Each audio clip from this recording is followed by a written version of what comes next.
welcome to a new episode of Cultural Magazine, where we bring you the latest cultural events taking place around the nation when it comes to different forms of art, music, and poetry. Let's go take a look.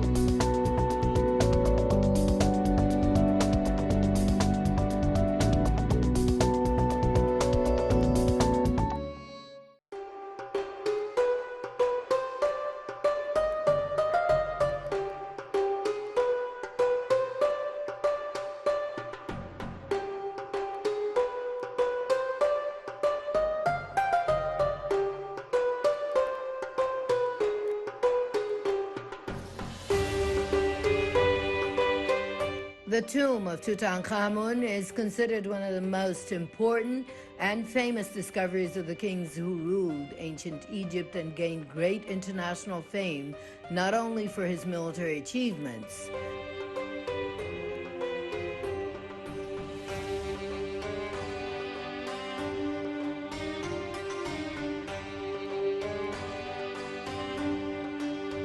The most important reason for it being distinct is the discovery of his entire tomb and treasures in a holistic manner. That is, it was not damaged or stolen as what happened in other discoveries.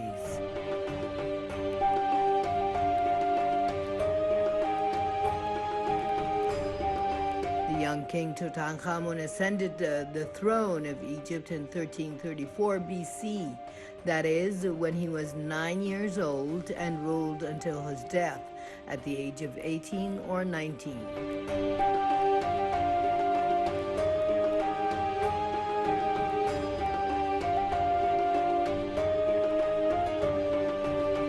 King Tut ruled Egypt during a transitional period in its history, as he came after Akhenaten, who tried to unify the gods of ancient Egypt. Yet during his reign, there was a return to the worship of many gods of ancient Egypt.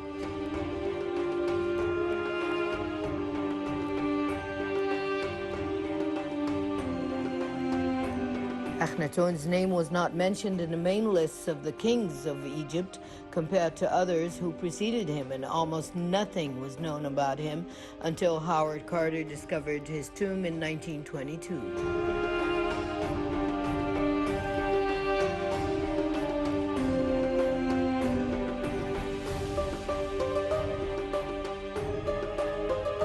This discovery caused widespread uproar at the time throughout the world because of the antiquities and treasures it contained that had not been found before, which made him one of the most famous kings with his funerary processions.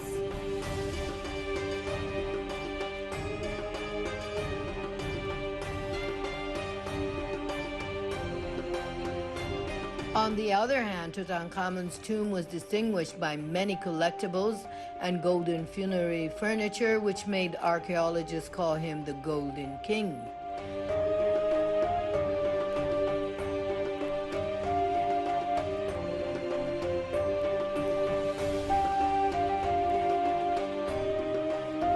The museum also comprised an archival photographs collection of King Tut's tomb, Ankh-Amun, in the Valley of the Kings, which show the stone that closed the entrance to the tomb and some of the funerary furniture that was found inside of it.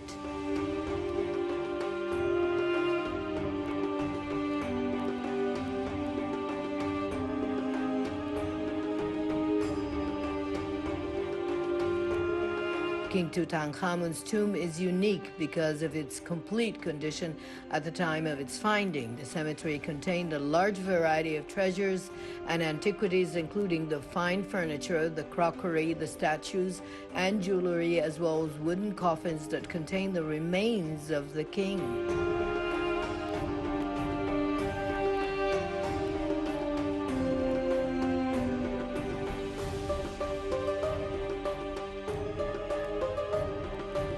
The tomb of King Tutankhamun is also an important historical finding of the 18th dynasty ancient Egyptian history. Although Tutankhamun from Amun was a young king who ruled for a short time, yet his cemetery still has its unique effects as it revealed a lot of information about ancient Egyptian civilization to the world, relating the lifestyle and art of that period.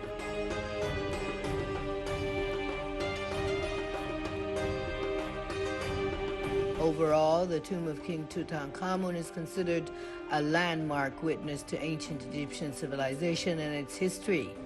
This tomb holds great riches and secrets that continue to impress the world to this day.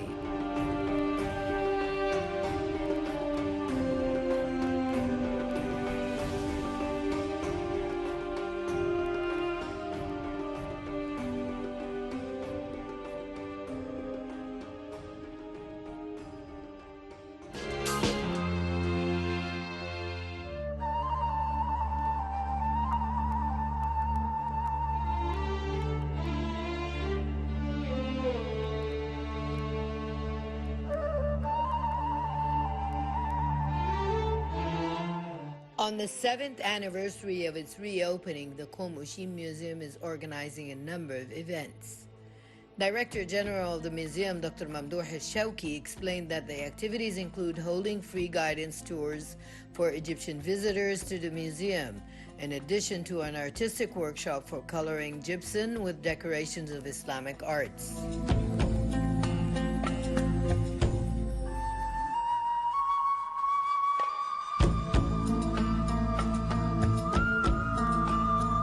Methods for the implementation of these artistic activities are presented by the restoration specialist, Dr. Mahmoud Helmi at the Qom Oshim Museum.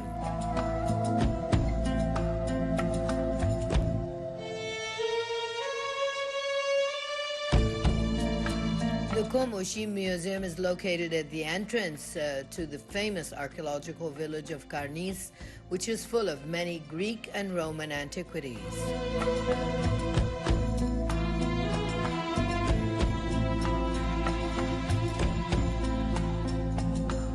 The museum is considered a simple and clear model for museums of archaeological sites. It was established in 1974, and at that time it included artifacts found in the Qom Oshim area. Later on, the built areas of the museum were developed in 1993, and an upper floor was added to it in 2006, which was later closed for renovation.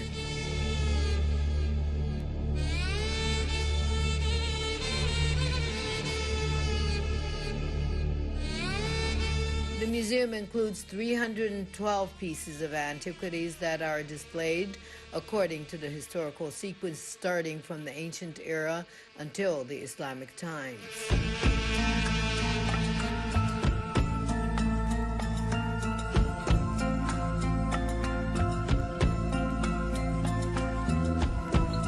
The museum display scenario also addresses the Fayoum Governorate with the customs and traditions of its residents since ancient times, together with the religious thought embraced by the people of the Governorate throughout the various historical eras in the city of Fayoum, which is unique in its crafts and industry from ancient times to present day.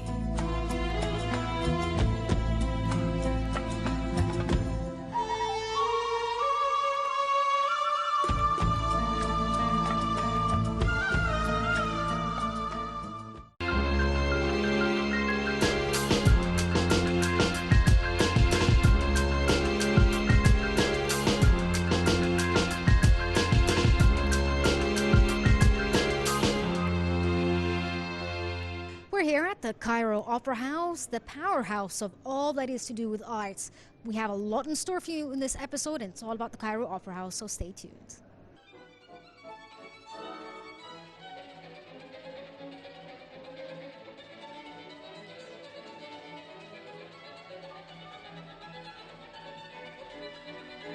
For the first time, the legendary Tchaikovsky Symphony Orchestra performed on the big stage at the Cairo Opera House, where the concert also included the young professional violinist Amira Abu Zahra accompanying the orchestra in a dazzling classy performance that was appreciated by the Egyptian and Russian audience.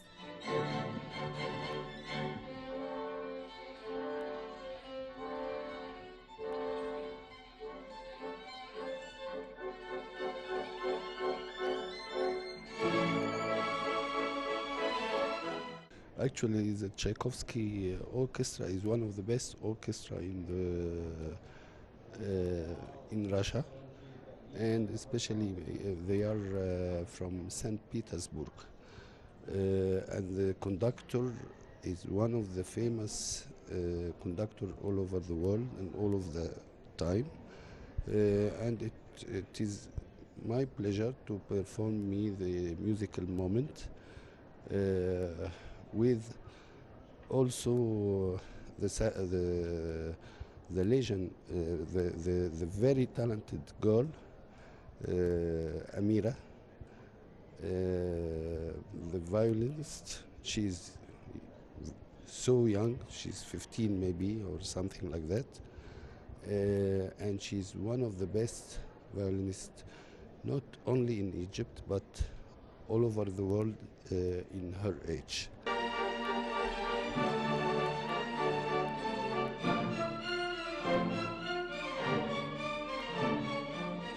The orchestra played some musical moments for the great Egyptian composer Ragah Dawood, some Rimsky-Korsakov's work, including Shahrazad, The Sea and Sinbad's Ship, The Story of the Calendar Prince, The Young Prince and the Young Princess, and The Festival of Baghdad, in addition of a violin concerto performance by the young professional international violinist Amira Abu Zahra.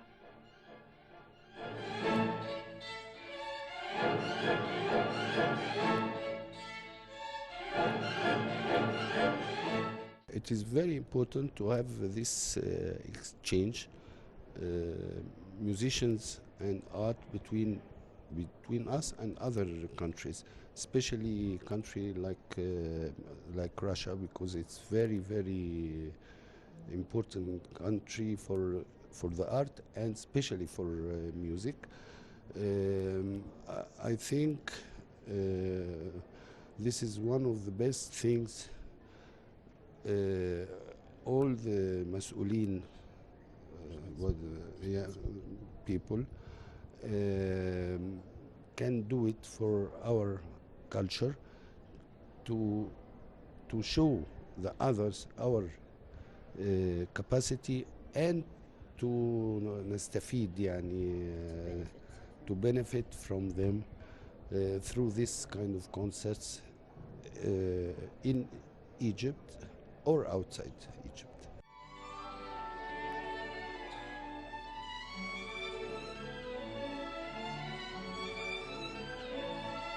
The Tchaikovsky Symphony Orchestra, originally the Grand Symphony Orchestra of All Union Radio and Center Television, was founded in 1930 as the first symphony orchestra of the Soviet Union. It has repeatedly proved its right to be one of the world's best orchestra as a result of fruitful cooperation with remarkable Russian conductors such as Alexander Orlov, Nikolai Golavanov, Sergei Prokofiev, and many others, yet Vladimir Fedosiev has been an unchallenged artistic director and chief conductor of the orchestra since 1974.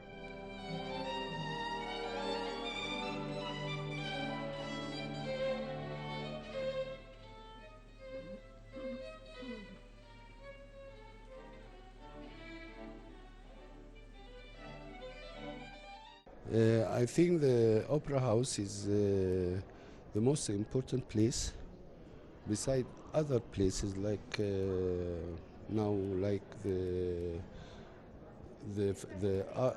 center art center in the Alexandrina Biblioteca, also one of the best places to show and have the capacity and the opportunity to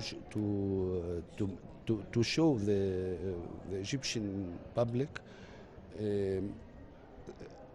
Also the foreigners who living in Egypt or through the abroad broadcasting in the other eastern or western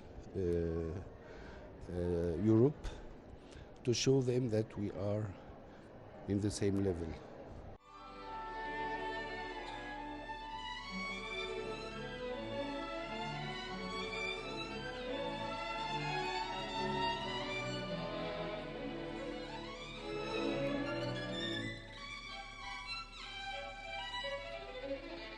I'm German. I'm living next to Paris, and I'm spending my holidays here in Egypt. And when I saw the concert, I wanted to go because to see the legend. Well, I try to visit some opera houses in the world, and this is one of the most beautiful opera houses here in Cairo. Yeah, I've did the Alder Museum, Modern Art, and the tourist quarters and the downtown, uptown. I did everything. We wanted to visit Cairo Opera, and suddenly we discovered that this orchestra will come, and of course we bought these tickets, so we are here, and I think, I hope, and maybe exactly so I know that it will be something amazing. Visited Russian ballet, Sleeping Beauty, in this winter. Yes, it was amazing, of course. Yeah, we liked it very much.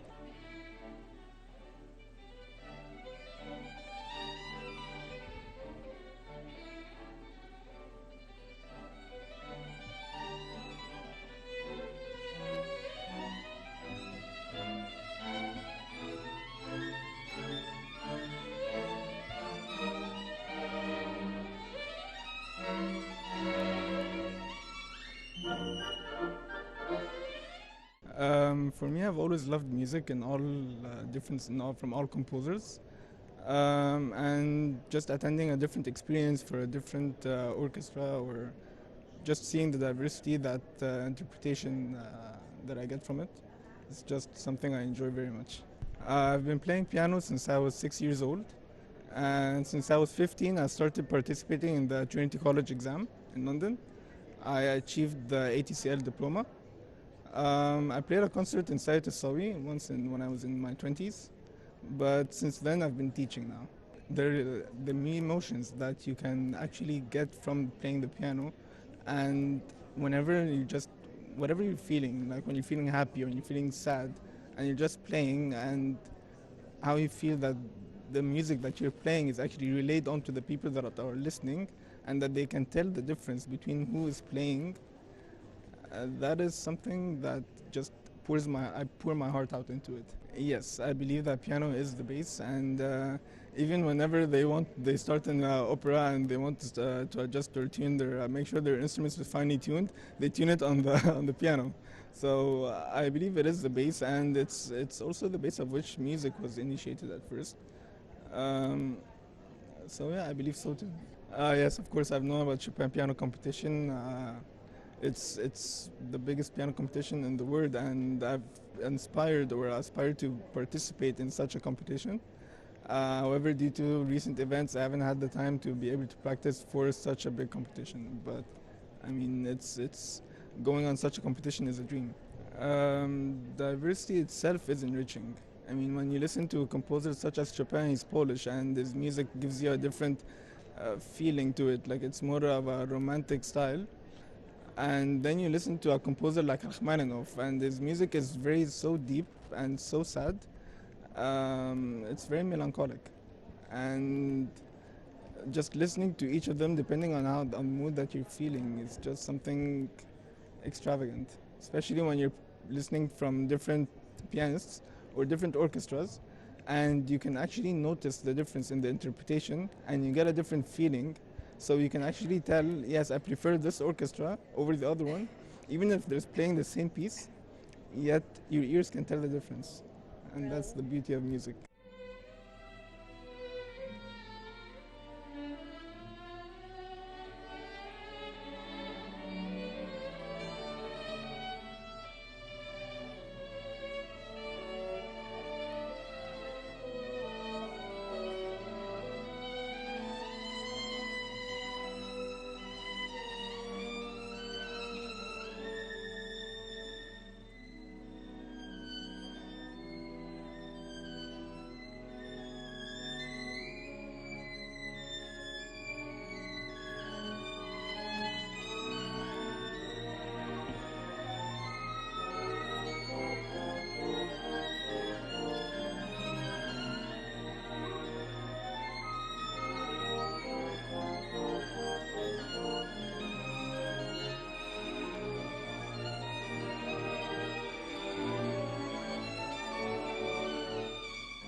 Classic music generally refers to the art music of the Western world. It is one of the oldest, longest-lived musical genre that will never go out of style, and you will never stop listening to some of the most famous pieces by great conductors like Chopin, Mozart, Tchaikovsky, and many other conductors whom engraved their names in the field of one of the most classy art. Shuruq Bikir, Cultural Magazine.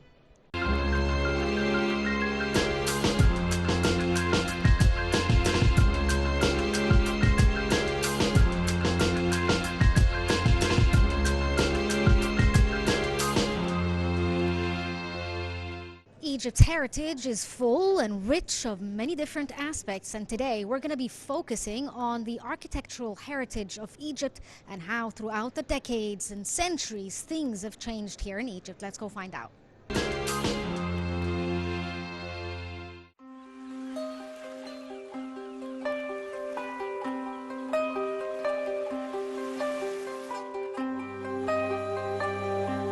Beit al-Razzaz is a historic residential complex located in the district of Darb al-Ahmar, where the heritage conservation has contributed to revitalization efforts over the last decade.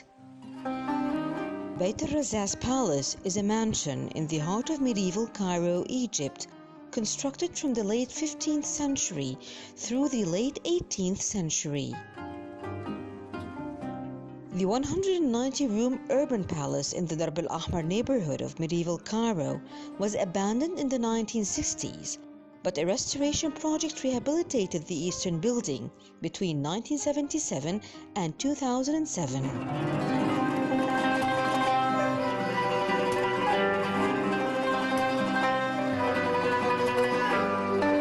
The property belongs to the Ministry of State for Antiquities, which has plans to restore the western complex. Ahmad Kat Khudad al-Razzaz, the heir of a wealthy Ottoman rice merchant, created the complex in the late 18th century by joining two adjacent palaces. The building that now forms the eastern half of Beit al-Razzaz is commonly attributed to the Mamluk Sultan Qaitbay, whose reign transformed the urban landscape of Cairo in the late 15th century. The western half is a slightly newer addition, probably constructed in the Mamluk or later Ottoman era.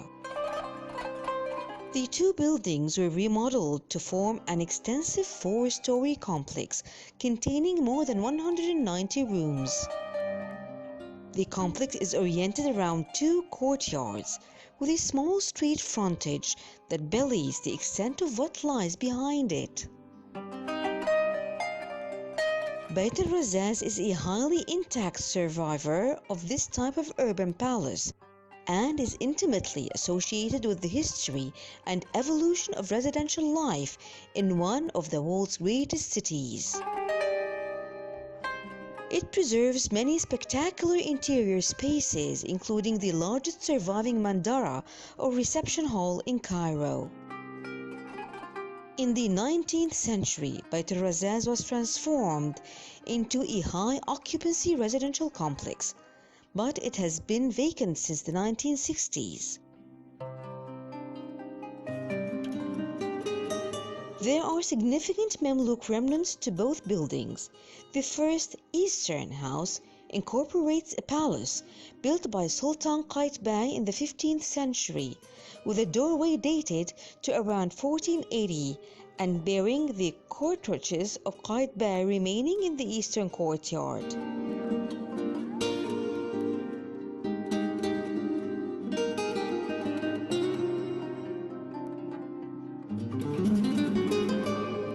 An Ottoman Qa or lobby at the second level overlooks the Shara Tibbana or Tibbana Street, which has painted wooden ceilings, restored colored windows, and elaborate mashrabiyya.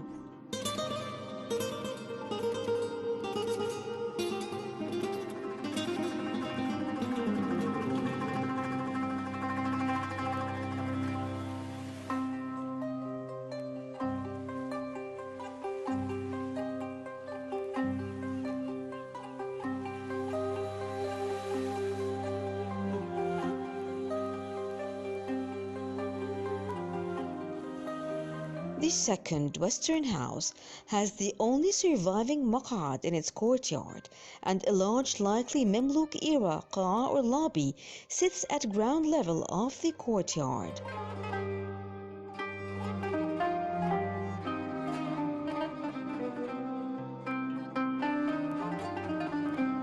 The hall is in ruinous condition but still has remnants of its former magnificence, including a 4-meter-high cornice, a central fountain, and painted ceilings. The side iwans have mashrabiyya galleries.